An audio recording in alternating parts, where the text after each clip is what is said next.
are back with the latest on a health alert for everyone in the U.S. Doctors say the trio of COVID-19, the flu, and RSV is causing severe illness ahead of normal peaks. Yesterday, President Joe Biden received his updated COVID vaccine. He also urged everyone 5 years old and over to get both the flu and COVID vaccine.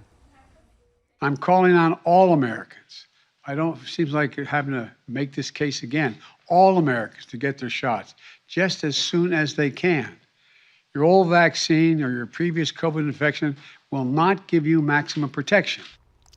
Many states are currently reporting an increase in flu cases as well as RSV cases among children. Officials say the numbers will likely rise as colder temperatures force Americans to spend more time indoors for the winter.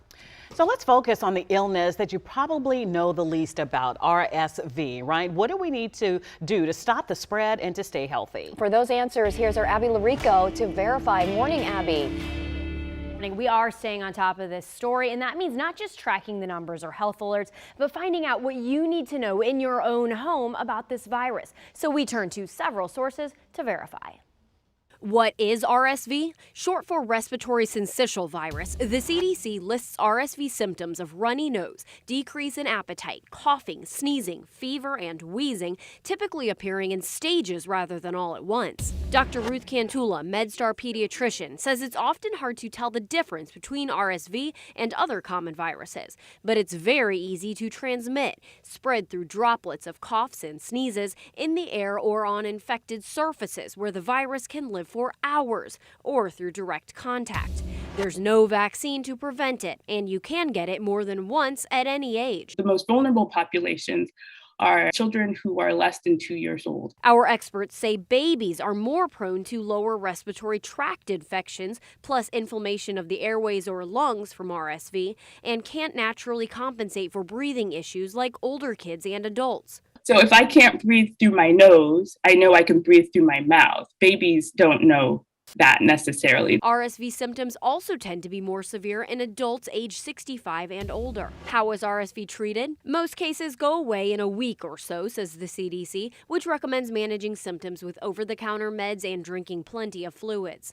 RSV most often requires hospitalization because of dehydration or difficulty breathing. In babies, Dr. Cantula says poor feeding or irritability could also be signs they need more oxygen. If you notice that your child's symptoms are lasting for a longer period than would be expected, that would be a reason to take your child in to have them evaluated by the pediatrician.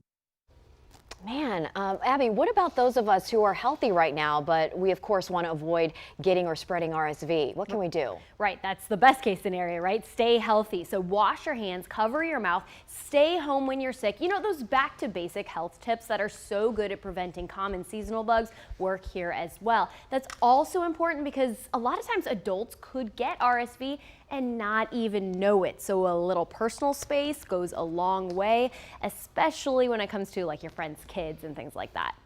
All right, it's just those basic Right. healthy habits that can keep us healthy. Thank you, Abby.